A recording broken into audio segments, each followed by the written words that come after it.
É como se você tivesse todos os analistas do mercado ao seu dispor, trabalhando para você. Entendeu? Eles estão fazendo os relatórios, eles estão entendendo os negócios, eles estão te trazendo informação e às vezes eles estão fazendo uma pressão de preço negativa no curto prazo para uma empresa que é excelente. E você, Bruno, o que você tá esperando aqui do Brasil pra 2026? Você tá bem animado, não tá animado? Se eu falasse que eu não tô animado, seria meio loucura, porque se eu for pensar quem investe no Brasil, tem que teoricamente estar meio que acreditando no que o país vai meio que dar Sim. certo. Mas, enfim, claro que não é só isso que você pensa, mas eu sou um cara que nunca tenta ficar prevendo muito o que vai acontecer, assim. Não sei se... Às vezes aqui deve ter alguns convidados que gostam de ficar tentando prever, né, o que vai acontecer. O que é legal, é um tipo de estratégia, um tipo de visão. Mas eu não gosto de ficar tentando prever muito o que vai acontecer, porque você começa a ficar muito maluco no dia a dia. Então, o que eu sempre falo pro pessoal que me acompanha? Pô, eu vou tentar sempre ser o mais racional possível em todas as decisões que eu faço de investimento. E para ser o mais racional possível, eu tenho que tentar sempre fugir do emocional, né? Sempre fugir das previsões. Porque previsão por previsão, cada um fala uma coisa, o que vai acontecer, né? A verdade é essa. Agora, para 2026, o que eu vejo de cenário, tá? Eu vejo hoje que o Lula é um cara que tá perdendo bastante popularidade. Essa é um pouco da minha visão. E essa perda de popularidade, eu acho que tem um risco que provavelmente deve estar precificado, mas pode ser que comece a ficar mais no radar do pessoal para os próximos meses e para o ano que vem, que é um político perdendo popularidade em época de eleição. Normalmente o que a gente vê no Brasil é que esse político coloca a mão na gastança. Ou seja, começa a gastar com provavelmente políticas mais populistas que dão efeito na hora. O que seria isso, por exemplo? É um auxílio aqui, um auxílio ali. Às vezes, a depender, vamos pensar num cenário onde a gasolina estivesse muito cara. É o governo querendo no dedo abaixar a gasolina, usar a Petrobras para isso. Então, são esse tipo de política que na hora já tem efeito meio que no bolso do trabalhador, assim. Isso aconteceu com o Lula em diversas vezes, até mesmo também com o Bolsonaro. Se você for pensar, ele também acabou fazendo esse tipo de uma indução maior de gastos para tentar aumentar a popularidade dele, que no final estava ruim. Quem me conhece sabe, né, um pouco do meu posicionamento ideológico, onde que eu tô posicionado. É muito mais à direita do que... Quer dizer, é à direita e não à esquerda, a verdade é essa. Se não esquerdo macho, não? Exato, mas eu sempre tento ser racional. Tipo, beleza, eu tenho minha ideologia, eu tenho as coisas que eu acredito, mas olhando pro cenário como ele tá hoje, tem o espaço para comprar bons negócios no Brasil? Tem negócios descontados e que, mesmo no pior cenário do mundo, qual que seria esse pior cenário do mundo? A popularidade do Lula tá muito baixa, ele começa a gastar pra caramba, começa a explodir o nosso endividamento, os juros no Brasil tem que ficar mais alto por mais tempo, por esse risco, aí às vezes ele é reeleito, vamos supor. Seria um dos piores cenários, na minha opinião. Mas quais negócios nesse pior cenário podem sobreviver? Eu sempre penso nisso. E aí, dos negócios que eu tenho na carteira, tem preço bom e conseguem sobreviver a um pior cenário do mundo, eu sempre tento fazer essa coisa na minha cabeça. Pior cenário econômico, político, econômico. Sobrevive? Se sim, beleza, então é isso que eu tenho que comprar. E aí eu apelidei isso daí no canal de o básico que funciona nos investimentos. É o basicão. Você compra bons negócios com histórico, que geram bom caixa, que já passaram por muitos períodos de crise e de bonança também. Então, crise e não crise, sobreviveram, continuaram remunerando o acionista, valorizaram ao longo do tempo e estão aqui para contar a história. Esses são os negócios que eu chamo básico que funciona. E aí, eu aproveito esses cenários malucos do dia a dia. O Trump fala, o Lula fala, uma pesquisa sai, a Janja fala não sei o que lá fora. Eu aproveito isso para falar, pô, legal, obrigado que eles estão trazendo esse ruído. Deixa eu olhar então para os bons negócios que conseguem sobreviver. E é isso que eu vejo. Então, para 2026, eu acho que, inclusive, a depender do que a gente vai ter de cenário eleitoral, e aí as próximas pesquisas, né? Pesquisa especialmente para 2026, eu acho que vai começar a fazer muito preço. E aí, se a gente começar a ver um cenário onde o Lula começa a perder espaço, ou começa a ficar muito empatado com uma segunda opção, que seja o Bolsonaro, né, se ele puder, ou que seja um outro cara, um Tarcísio da vida, sei lá, eu acho que isso começa a fazer preço positivo para a Bolsa. Porque qual que é a diferença? Hoje em dia, a nossa Bolsa top histórico, 140 mil, Ibov. Mas quem que fez isso acontecer? O investidor estrangeiro. Foi esse cara que trouxe a grana para cá. Por questões acontecendo no mundo, nos Estados Unidos. O pessoal, às vezes tá... Essa é a minha opinião, né? O pessoal tá reduzindo um pouco da posição dos portfólios globais nos Estados Unidos e tá indo para emergente. Aí Brasil, emergente, acaba pegando esse capital. Então, se você vê o fluxo estrangeiro como tem subido. Só que o institucional, que é os fundos aqui do Brasil, os gestores, eles ainda estão meio céticos, na minha opinião. Sim. Agora, em 2026, se muda esse cenário, e os caras começam a falar, opa, pode vir um político aqui mais à centro, mais à direita. Aí esse cara também começa a colocar dinheiro. Aí eu acho que a Bolsa pode dar uma pernada de alta maior ainda. E aí o que que eu aproveito? Então hoje em dia, dado que esse cenário não está acontecendo ainda, quais são os bons negócios que tem bom preço para comprar? E aí vou comprando de pouco em pouco, vou fazendo o basicão que funciona. Então eu digo, né, às vezes e é uma crítica que eu tenho a alguns colegas meus assim, de YouTube que eu falo, né, que segue essa mesma estratégia previdenciária, o pessoal fala assim, não acompanha o mercado não, acompanhar a notícia não vale a pena. Pô, discordo muito disso. Acompanhar a notícia vale muito a pena. Mas não para você ser trader, né? Sim. Mas para você conseguir identificar esses momentos de falar assim, opa, por um ruído político, econômico, tem bons negócios baratos. Então agora que eu vou comprar, agora que eu vou comprar mais. Então, por exemplo, o Porto, vamos supor, o cara aporta R$1.000 por mês. Sim. Aí tem um ruído gigante. E ele viu, opa, então em vez de 1.000, eu vou aportar 2.000, 3.000. E aí ele vai aproveitando sempre os momentos de ruído para comprar mais. E aí você vê a carteira do cara cresceu. Então é uma crítica que eu tenho, pessoal, não acompanha a notícia, fecha o home broker, fica lá, vai na piscina, vai na praia. Não, eu acho que quem é investidor previdenciário de verdade tem que acompanhar o dia a dia do mercado. Não ficar comprando e vendendo, mas acompanhar o dia a dia para encontrar as oportunidades. Essa é a minha opinião, né, claro. E nesse momento, Bruno, teve uma empresa que teve um ruído gigantesco, né? Teve. Várias, né, inclusive. Várias. Mas a empresa que muita gente ficou meio tenso, assim, foi o Banco do Brasil, né? Foi. O Banco do Brasil saiu de 28 para 25 rápido em um dia, né? Foi bizarro. E qual que é a sua visão do Banco do Brasil? 13, o número da desgraça. O número do caipiroto.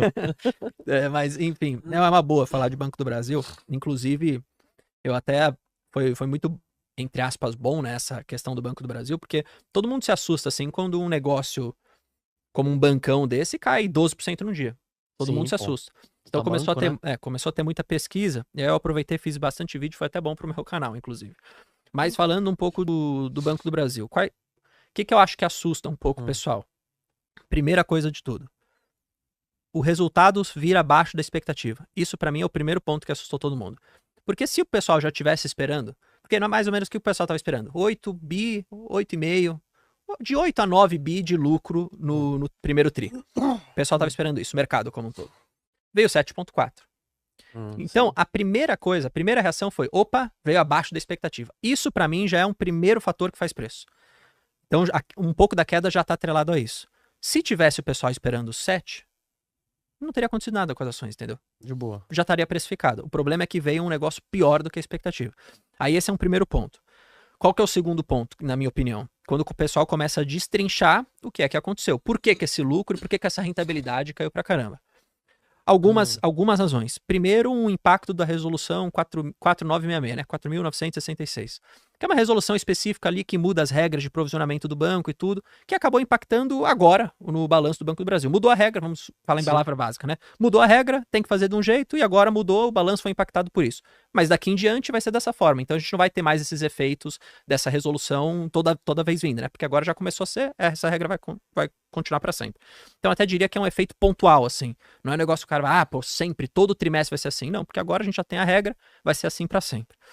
E uma outra questão que eu acho importante, que foi onde eu acabei comentando, é a parte do agro.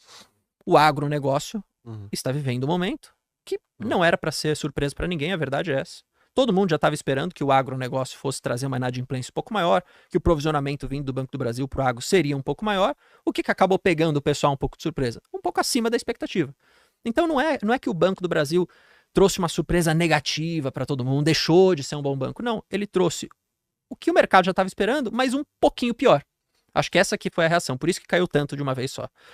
Além disso, a questão do guidance, né? O Banco do Brasil, inclusive, acho uma vantagem muito boa do banco, que ele dá guidance, né? Ou seja, quanto que a gente vai ter de lucro, por exemplo. E aí falou, a gente vai ter que revisar agora a nossa projeção de lucro. Mais ou menos era 37 a 40 bi que eles tinham no guidance. Agora eles falaram, vamos revisar. Isso pega mal também pro mercado, porque vou revisar, vindo de um resultado ruim, o que o pessoal vai esperar? Opa, vai lucrar menos no ano de 2025. Mas tudo bem. Eu falei pro pessoal, cara, por que vocês estão tão malucos assim de sair vendendo o negócio? Mudou alguma coisa na sua tese de longo prazo da parada? Aí os caras, não mudou. Falei, então por que você tá vendendo? Não, porque o lucro agora vai ficar pior. Eu falei, tudo bem, vai ficar pior. As empresas não vão em linha reta. Mas o porquê que isso está acontecendo? Aí beleza, o pessoal falou da questão do agro. O que a gente está olhando? Inclusive falas da CEO, falas da CEO do Banco do Brasil, né? Ela falou assim, a gente tem uma safra agora de clientes que estão inadimplentes, mas esses clientes nunca foram inadimplentes na história.